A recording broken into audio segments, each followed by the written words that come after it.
Trigonometry functions कर रहे हैं ना आज हम लोग, और ट्रिग्नोमेट्री फंक्शंस करने के लिए आपको साइन, कोस, टेन, कॉट, सेक, कोसेक्स की वैल्यूज लर्न होनी चाहिए। अब आप इसको लर्न कर लोगे तो आपके लिए बहुत अच्छा हो जाएगा।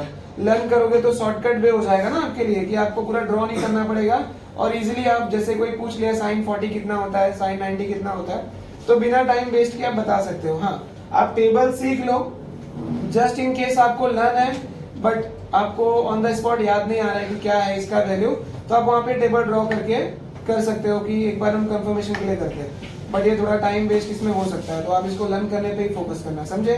तो इसको कैसे ड्रॉ करते हैं, सबसे पहले आपको 0 से लेके 4 तक कंटिन्यूटी नंबर लिख लेना है।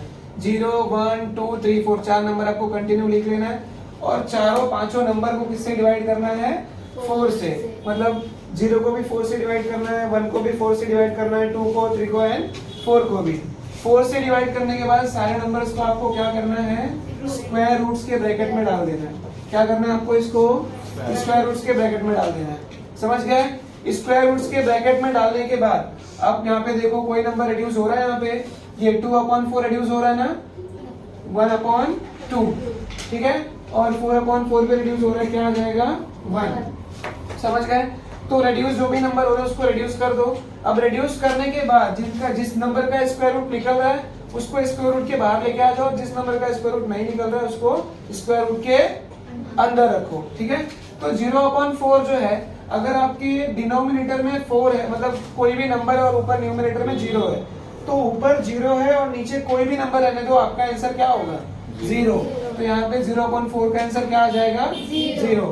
1/4 में 1 जो है, 1 का स्क्वायर रूट, 1 का स्क्वायर सब क्या होता है, 1 होता है। 1 का स्क्वायर रूट करो या इसका स्क्वायर करो, सब उसका वैल्यू क्या आने वाला है, हमेशा 1।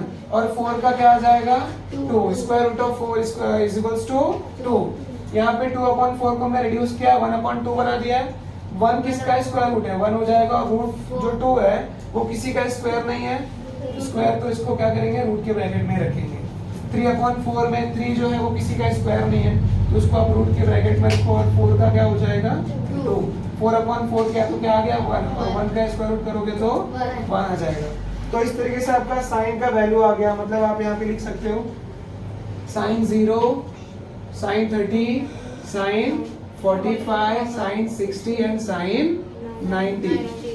तो आपका वैल्यू क्या आ रहा है, sine 0 0, sine 30 1/2, sine 45 1/√2, sine 60 √3/2 and sine 90 1, ठीक है। तो साइन की सारी वैल्यूज आपको यहाँ पे कैसे निकालना है, समझ आ गया, समझा कि नहीं समझा, ठीक है। अब अगर कॉस का वैल्यू निकालना है तो क्या करोगे, इसको जैसे यहाँ पे जो साइन 90 की वैल्यू है वो कॉस 0 की वैल्यू हो जाएगी, ठीक है। फिर यहाँ पे जो साइन 60 की वैल्यू है वो किसकी वैल्यू हो जाएगी, कॉस 30 की। इसी तरीके से आपको रिवर्स फॉर्म में लिख देना है पूरे नंबर्स को, समझ गए। तो साइन और कॉस की वैल्यू तो एकदम इजीली निकल गई, बराबर। अब अगर आपको tan की वैल्यू निकालना है तो यहाँ पे आपको क्या करना पड़ेगा, tan जो है tan वो आपको sin अपॉन cos करना पड़ेगा। क्या करना पड़ेगा, मतलब कि sin की वैल्यू को cos की वैल्यू से डिवाइड करना पड़ेगा, तो आपकी जो tan की वैल्यू वो इसमें निकलते चली जाएगी, समझ गए। 0/1 करोगे तो क्या आएगा, 0। 1/2 उसके अपॉन में √3/2, 1/2 उसके अपॉन में √3/2, तो 2 और 2 कैंसिल हो गया, तो क्या बचा 1/√3। तो आपका यहाँ पे आंसर क्या आ जाएगा, 1/√3। यहाँ पे अगर आप करते हो तो √2 सिमिलर कट हो जाएगा, 1/1 लिखो या सिर्फ 1 लिखो, एक ही बात है। √3/2 1/2, 2 कैंसिल हो जाएगा, तो √3/1 बचेगा। तो आप यहाँ पे खाली क्या लिख सकते हो, √3।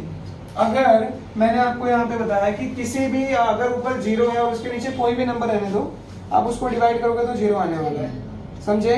ऊपर 0 और नीचे कोई भी नंबर रहने दो, 4 5 6 एनीथिंग, कितना भी बड़ा डिजिट रहने दो, उसको आप डिवाइड करोगे तो आपका आंसर क्या आएगा, 0। ऊपर 0 है न्यूमरेटर में तो आपका आंसर 0 ही रहेगा। लेकिन अगर डिनोमिनेटर में 0 है तो इसको आप सॉल्व नहीं कर सकते, इसका आंसर आ जाएगा नॉट डिफाइंड। क्या आ जाएगा, ठीक है। अगर न्यूमरेटर में 0 है तो उसको हम क्या लिखेंगे, 0। बट अगर डिनोमिनेटर में 0 है तो उसको आप क्या लिखोगे, नॉट डिफाइंड, समझ गए। तो साइन का आ गया, कॉस का आ गया, और साइन और कॉस को डिवाइड करके किसका वैल्यू आ गया, tan का। कॉट का वैल्यू क्या होगा, कॉट जो है वो tan का रिवर्स फॉर्म हो जाएगा, राइट। इसको निकालने के लिए आप कॉट का रिवर्स फॉर्म कर सकते हो, या फिर कॉस अपॉन साइन कर सकते हो। समझ गए? आप अगर कॉट की वैल्यू निकालना चाहते हो तो tan का रिवर्स फॉर्म लिख सकते हो, और अगर tan का रिवर्स फॉर्म से भी इसका आंसर आएगा, और अगर ऐसे नहीं करना है तो आप क्या करो, cos अपॉन साइन कर दो, इसको उल्टा कर दो। जैसे आपने tan के लिए क्या किया, sin अपॉन cos, तो cot के लिए क्या करोगे, cos अपॉन साइन। तो 1 अपॉन 0 करोगे तो क्या आ जाएगा, नॉट डिफाइंड, क्योंकि 0 नीचे आ गया ना, 1 अपॉन 0 में 0 नीचे आ गया, अपॉन साइन। तो √3 अपॉन 2 अपॉन 1 अपॉन 2, तो 2 2 कट गया तो क्या आ गया, √3 अपॉन 1, मतलब √3 लिख सकते हैं इसको हम लोग, है ना। तो √3 लिखो तो ये किससे मैच हो गया, देखो मैच हुआ कि नहीं हुआ। तो इसको रिवर्स फॉर्म में लिख ले फिर, 1 1 अपॉन √3 और लास्ट में 0। तो sin cos tan cot easily निकल गया। अब अगर आपको sec की वैल्यू चाहिए तो sec निकालने के लिए आप क्या कर सकते हो, sec जो होता है वो इक्वल्स टू क्या हो जाएगा, 1 अपॉन cos। तो cos क्या लिखा हुआ है, 1 ना, है ना, 1 लिखा हुआ है।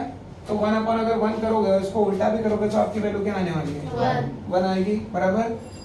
√3 अपॉन 2 को उल्टा कर दो क्या हो जाएगा, 2 अपॉन √3। 1 अपॉन √2 को उल्टा करो, √2।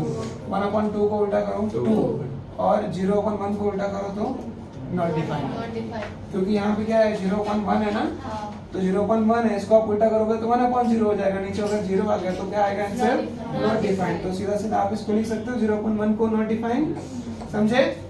cosec जो है वो sec का रिवर्स फॉर्म हो जाएगा, तो नॉट डिफाइंड 2 √2 2 अपॉन √3 और 1। तो इस तरीके से आप क्या कर सकते हो, ट्रिग्नोमेट्री के सारे फंक्शंस की जो वैल्यूज है